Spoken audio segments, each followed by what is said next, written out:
Excellent. We are now recording. This is the NIAGRA meeting taking place at 7:38 p.m. on October 16th, 2019. Dester Booker is our affiant. Dester, I'm about to swear you in. The testimony that you're about to give to this board, is it the truth, the whole truth, and nothing but the truth, so help you God? Yes. Thank you. As I understand it, you are the mother of a 29-year-old African-American male who is currently in a guardianship. Is that correct? Yes.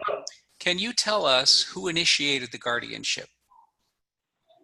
Well, I applied for guardianship advocate myself, only to be told that I was not qualified. And you were unqualified because of a minor drug infraction 35 years ago? Yes. And have you committed any other crimes since that incident? No. Has there ever been a complaint of abuse, neglect, or exploitation against you with regard to your son? Never. Have you taken excellent care of your son all these years? I have. Good.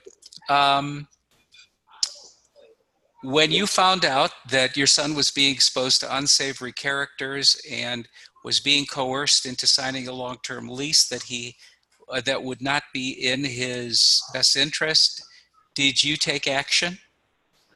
I tried, but I was advised to do one or two things: either have him declared completely incapacitated or apply for guardianship advocate for myself to become his guardian.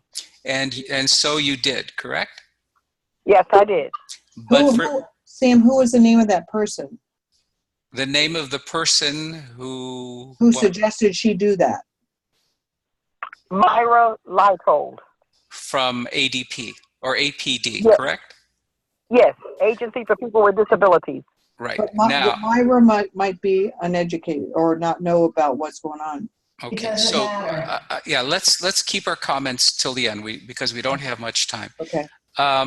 You were told by someone in the court that you would never get the guardianship because of your prior history of a misdemeanor offense. Is that correct? Yes. Who was that? Cynthia Lakeman. Cynthia Lakeman, who was the court-appointed attorney for your son, who then proceeded to initiate an incapacity determination hearing, correct? Yes, sir. Okay, what was the result of that incapacity determination? Well, he's been declared completely incompetent. He's been stripped of all his ADA rights. Okay. Where is your son now? He's presently in a different group home. And is he being given all the medications he requires? As far as I know, yes, but his court-appointed temporary guardian, she denied him his Insure Plus, which is a nutritional supplement that he has been getting every day for the past 20-something odd years. And what about his glaucoma medication?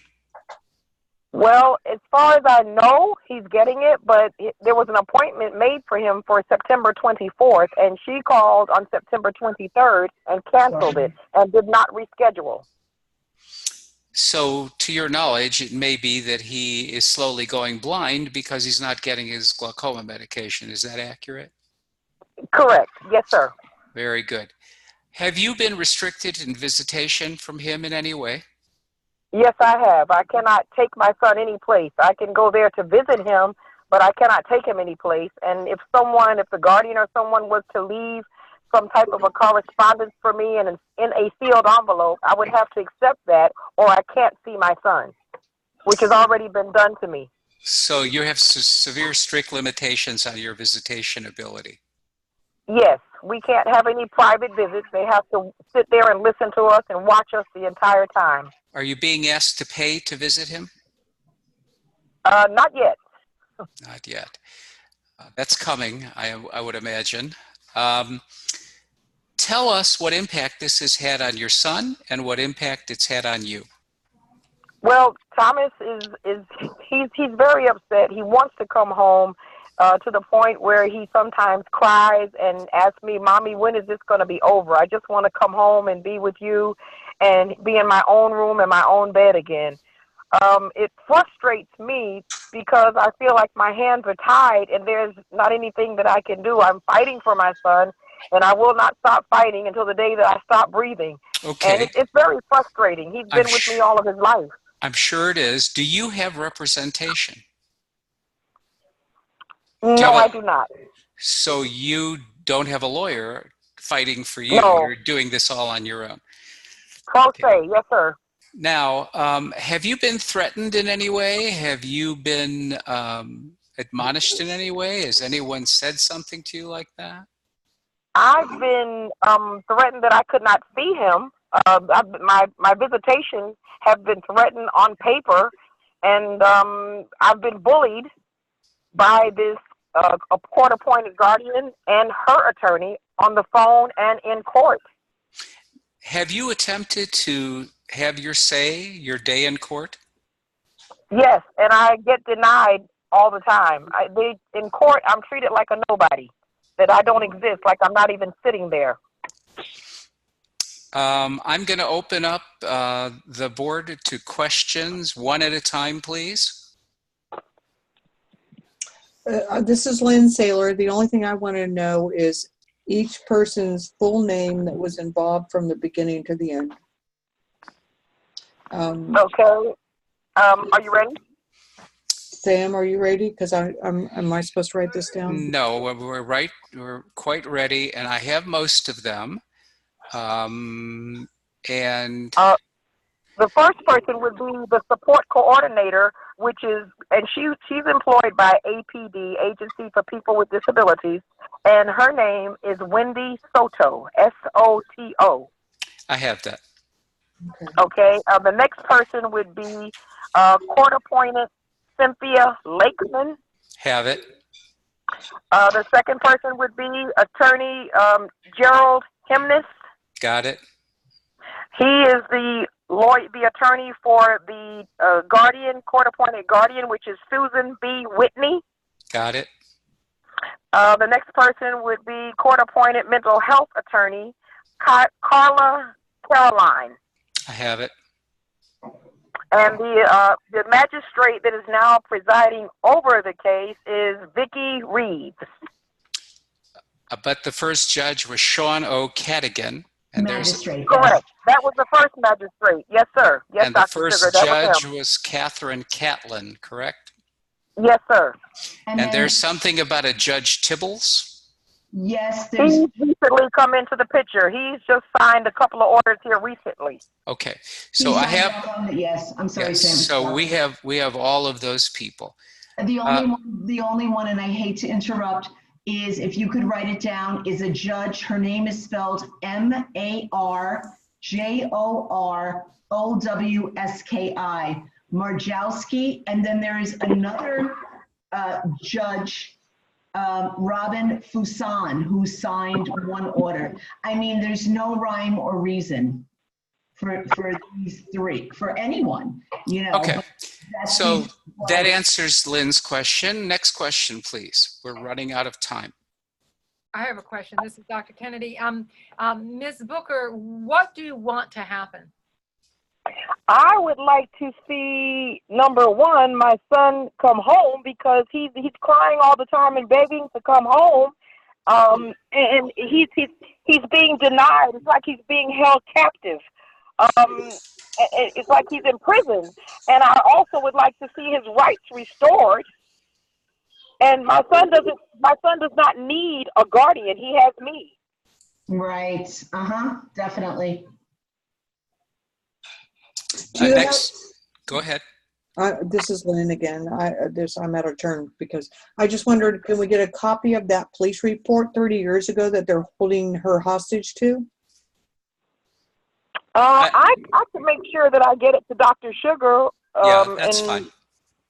Because our concern here is not getting documents. It really isn't. The only reason we need documents is to show that we investigated. But if you want to get it, that's just fine. I mean, if they're holding, I have no problem with that. They're saying that's why she cannot be. We need to see it. Yeah. Okay. Sandra, any questions from you? No, not at this time. Tim? No, no, not at this time. Joanna. No, not now. Okay, and Hillary.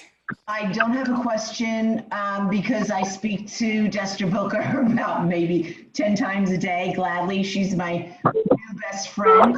I'll make a comment though. Again, my ignorance, I'm ashamed of, but I have met another 2 women and they have stories like this. There is a woman in Pinellas.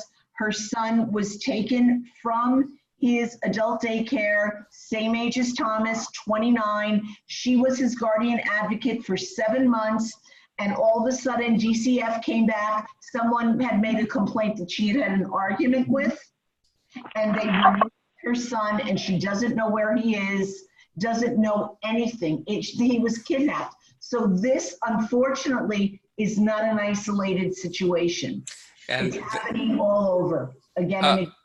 Okay, Margaret, I know you came in late. Yeah, sorry for being late. And I don't know whether this was already addressed, but I would like to know something about the money. You know, how are they being paid, and is there any kind of, you know, follow the money possibility? Who is making money on this issue, in this specific case? As far as I know, and Ms. Hillary, please correct me if I'm wrong, it's the state that stands to gain because Thomas only receives SSI monthly.